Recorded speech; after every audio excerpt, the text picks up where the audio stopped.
Jhansi serial episode 104 28th May 2025 ఏం జరిగిందో చూద్దాం. మృణాల్ని ఆఫీస్లో ఏదో రాసుకుంటూ ఉంటే తన పిఏ వచ్చి మేడం అంటాడు. ఏంటి వాయిస్ డల్గా వినిపిస్తుంది, ఇంట్లో ఏమైనా ప్రాబ్లమా అని మృణాల్ని అడిగితే అదేం లేదు మేడం, మన కేసు గురించి కొన్ని విషయాలు తెలిసాయి. నాకెందుకో ఈ కేసులో మనం వీక్ అయ్యామనిపిస్తుంది అంటే మృణాల్నికి కోపం వచ్చి రంజిత్ అని అరుస్తుంది. అసలు నీ మృణాల్నితో మాట్లాడేటప్పుడు కొంచెం జాగ్రత్తగా మాట్లాడు, నేను చెప్పిందేంటి నువ్వు చేస్తుందేంటి అని మృణాల్ని అడిగితే మీరు చెప్పిందే చేస్తున్నా మేడం, మన కేసుకి సంబంధించి ఒక ఆధారం ఝాన్సీ గౌతమ్లకి దొరికిందంట. వాళ్ళకి ఆ ముసుగు మనిషికి సంబంధించిన ఫోన్ దొరికింది, దాని ఆధారంగా వాళ్ళు కేసు గెలవాలని ప్లాన్ చేస్తున్నారని తెలిసింది మేడం అంటాడు రంజిత్. ఇప్పుడు మృణాల్ని ఓకే అని ఏదో ప్లాన్ చెప్తుంది, నేను చెప్పింది చెప్పినట్లు చెయ్యి, ఏం తేడా రాకూడదు అని చెప్తుంది రంజిత్కి. ఇంకా గౌతమ్ ఝాన్సీకి ఫోన్ చేసి మీతో మాట్లాడాలి, నేను లాన్లో ఉన్నాను, మీరు ఇమీడియట్గా ఇక్కడికి వచ్చేసేయండి అంటే ఇంపార్టెంటా అంటే ఇంపార్టెంట్ అయితే కదండి చెప్తాను అని గౌతమ్ అంటాడు. సరే వస్తున్నా అని ఝాన్సీ వస్తుంది లాన్లోకి. రాగానే కూర్చోండి అని కుర్చీ వేసి ఫ్లాస్క్లో నుంచి కాఫీ పోసి కాఫీ తీసుకోండి అని ఇస్తాడు. ఇప్పుడు కాఫీ ఏంటండి అంటే అదే నేను డ్రింక్ చేయనండి అంటాడు గౌతమ్. నేను అనేది అది కాదు, ఏదో ఇంపార్టెంట్ విషయం చెప్తాను అని పిలిచి కాఫీ ఇస్తున్నారేంటి అని అడుగుతుంది ఝాన్సీ. ఇప్పుడు గౌతమ్ ఊరికే అండి కాఫీ తాగాలనిపించింది అందుకే పిలిచాను, మీరు ముందు కాఫీ తాగండి అని ఇస్తాడు. ఇంకా గౌతమ్ ఆ మొబైల్కి సిగ్నల్స్ వచ్చాయి, ఆ మొబైల్ డేటా కూడా తెలిసింది అంటే అవునా ఆ మొబైల్ ఎవరిదో తెలిసిందా అని అడుగుతుంది ఝాన్సీ. తెలిసింది అంటాడు గౌతమ్. ఎవరిదా ఫోన్ అంటే మా అత్తయ్యది అని చెప్తాడు. అప్పుడు ఝాన్సీ వెంటనే కోపంగా లెగిసి నుంచుంటుంది. నాకు తెలుసు సార్ ఇది ఖచ్చితంగా మృణాల్ని గారే చేస్తుంటారని, రేపు కోర్టులో తనని తప్పకుండా దోషిగా నిలబెట్టి తీరుతాను అని చెప్తుంది. అప్పుడు గౌతమ్ ఝాన్సీ గారు మీరు ఆవేశపడి ఒక నిర్ణయానికి రాకండి, రేపు మనకి కోర్టులో సెషన్ ఉంది, మీకు కొన్ని విషయాలు తెలిస్తే మీరు కోర్టులో క్లియర్గా వాదించగలరని మిమ్మల్ని ఇక్కడికి రమ్మన్నాను. అప్పుడు ఝాన్సీ ఏంటి వెంటనే ఒక నిర్ణయానికి రావద్దు అంటే ఏమిటి అర్థం, ప్రూఫ్స్ ఉన్నా కూడా మీకు నమ్మకం కలగడం లేదా, మీ అత్తయ్యని వెనకేసుకొస్తున్నారా గౌతమ్ గారు, మీ అత్తయ్యని ఎవరో ఇరికిస్తున్నారు అని మీరు అంటున్నారా, చెప్పండి గౌతమ్ గారు. అది కాదు ఝాన్సీ గారు అంటే గౌతమ్ గారు మృణాల్ని గారు దోషి కానప్పుడు ఆవిడ ఫోన్ ఆ కిల్లర్ దగ్గర ఎందుకుంది. ఇప్పుడు గౌతమ్ ప్లీజ్ ఝాన్సీ గారు నన్ను మిస్అండర్స్టాండ్ చేసుకోకండి, ముందు నేను చెప్పేది వినండి, ఆ ఫోన్ మీద మా అత్తయ్య ఫింగర్ ప్రింట్స్తో పాటు ఇంకొకరి ఫింగర్ ప్రింట్స్ కూడా ఉన్నాయి, అది ఎవరో తేలితే గానీ దోషి ఎవరు అనేది మనకి తెలీదు. అప్పుడు ఝాన్సీ ఇంకెవరు అయి ఉంటాయి సార్, అవి ఆ ముసుగు మనిషివే అయి ఉంటాయి అని అంటుంది ఝాన్సీ. అయినా మమ్మల్ని ఇంట్లో నుంచి వెళ్ళిపోమని బెదిరించడాలు ఇలాంటి అటాకులు చేయాల్సిన అవసరం మృణాల్ని గారికి తప్ప ఇంకా ఇంట్లో ఎవరికీ లేదు అని ఝాన్సీ అంటే అప్పుడు గౌతమ్ ఓకే ఝాన్సీ గారు మా అత్త ఇన్వాల్వ్మెంట్ ఈ కేసులో ఉందో లేదో అన్నది కోర్టు తెలుస్తుంది, కానీ ప్రస్తుతం మాత్రం మన దగ్గర ఉన్న ఆధారాలను బట్టి మాత్రమే మీరు కోర్టులో వాదించండి. అసలు మనం ఆ ఫోన్ని కోర్టులో సబ్మిట్ చేసేటప్పుడు మా అత్తయ్య ఎలా రియాక్ట్ అవుతుందో తెలీదు, పైగా ఏసీపీ గారు నన్ను ఈ కేసు నుంచి పక్కకి తప్పించాలి అని చూస్తున్నారు అని అంటే ఝాన్సీ మీ అత్తయ్యే ఏసీపీ గారితో చేయి కలిపి అలా చేయిస్తున్నారేమో. అప్పుడు గౌతమ్ ఝాన్సీ గారు ప్లీజ్ ప్రతి విషయంలో మా అత్తయ్య మీద డౌట్ పడకండి, వీలైతే ఇంకొక సెషన్కి ఛాన్స్ ఇవ్వమని జడ్జి గారిని అడగండి అంటే ఇంకో సెషన్ ఎందుకండి, ఈ సెషన్లోనే తీర్పు వచ్చేస్తుంది కదా అని అంటుంది ఝాన్సీ. లేదండి కేసు ఇంకొక సెక్షన్లో పూర్తవుతుంది అని నేను అనుకుంటున్నాను అంటే ఓకే గౌతమ్ గారు మీరు నాకు సపోర్ట్గా ఉంటున్నారు కాబట్టి మీరు చెప్పినట్లే చేస్తాను, థ్యాంక్స్ అని చెప్తుంది ఝాన్సీ. ఇంకా గౌతమ్ చిన్న మాట కానీ మీరు సీరియస్ అవ్వకూడదు, కోపంగా చూడకూడదు, కాదు అని చెప్పకూడదు అంటే అలా ఎలా, మీరు చెప్పేదేంటో తెలియకుండా నేను మాటలా ఇస్తాను అంటుంది ఝాన్సీ. మీరు ముందేంటో చెప్పండి, అవునో కాదో నేను తర్వాత చెప్తాను అంటే లేదు అదేం కుదరదండి, మాట ఇస్తేనే నేను చెప్తాను అని అంటాడు. మీరు అనుకుంటే చేస్తారు, అది మిమ్మల్ని ఇబ్బంది పెట్టే పనేమీ కాదు, నేను మిమ్మల్ని ఇబ్బంది పెట్టే పనులు ఏమన్నా చేస్తానా, చెయ్యను కదా అంటాడు గౌతమ్.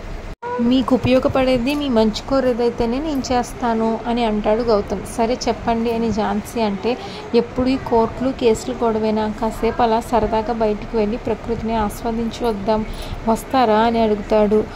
ఇప్పుడు అంటే అని అంటుంది నైట్ అయిపోయింది కాబట్టి. ఆ రోజు అంటే రాణి పెళ్లి బట్టలు కొనడానికి షాపింగ్కి వెళ్ళాలి అని అన్నారు, ఈరోజు ఏం పని ఉందండి రండి అలా వెళ్ళి వద్దాం అంటాడు. అప్పుడు అది కాదండి అంటే మీరు నాకు మాట ఇచ్చారు కాదు అని అంటాడు గౌతమ్. సో వస్తున్నారు ఓకేనే అంటే ఇంకా ఝాన్సీ చేసేదేం లేక అలాగే పదండి అంటారు. ఇంకిద్దరు అలా బయటికి వెళ్తారు.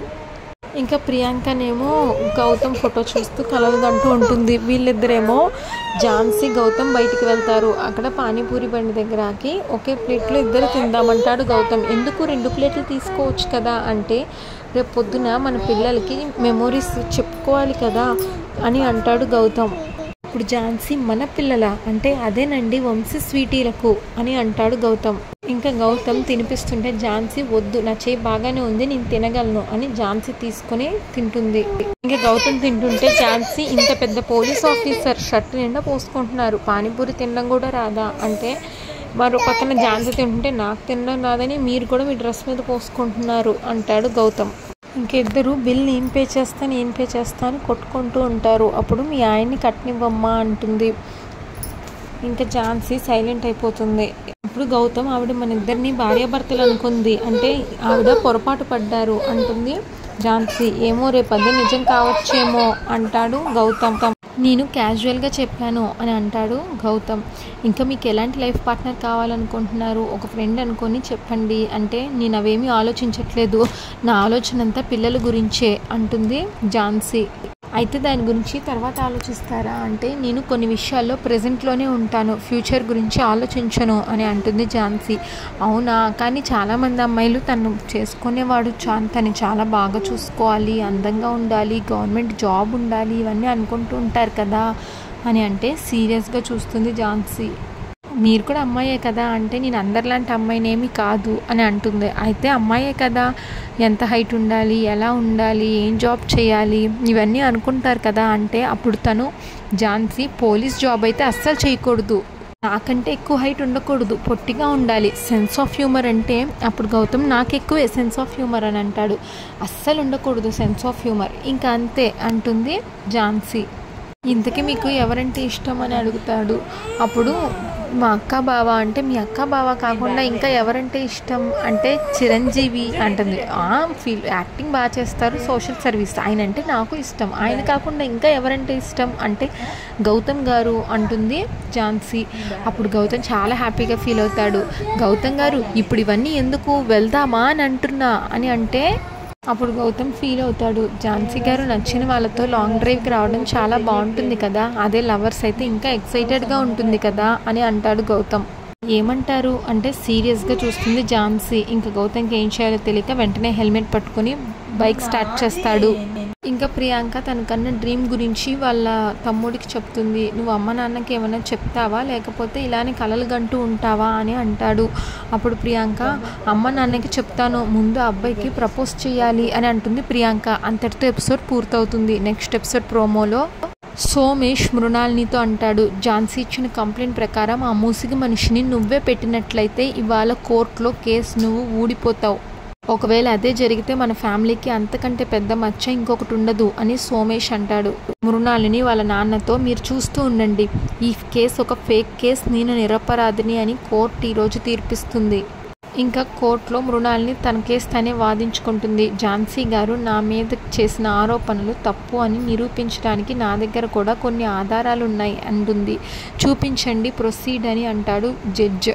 అప్పుడు రంజిత్ అని తన పియ్యని పిలిచి కొన్ని ఫొటోస్ తీసుకొని అవి జడ్జ్కి ఇస్తుంది.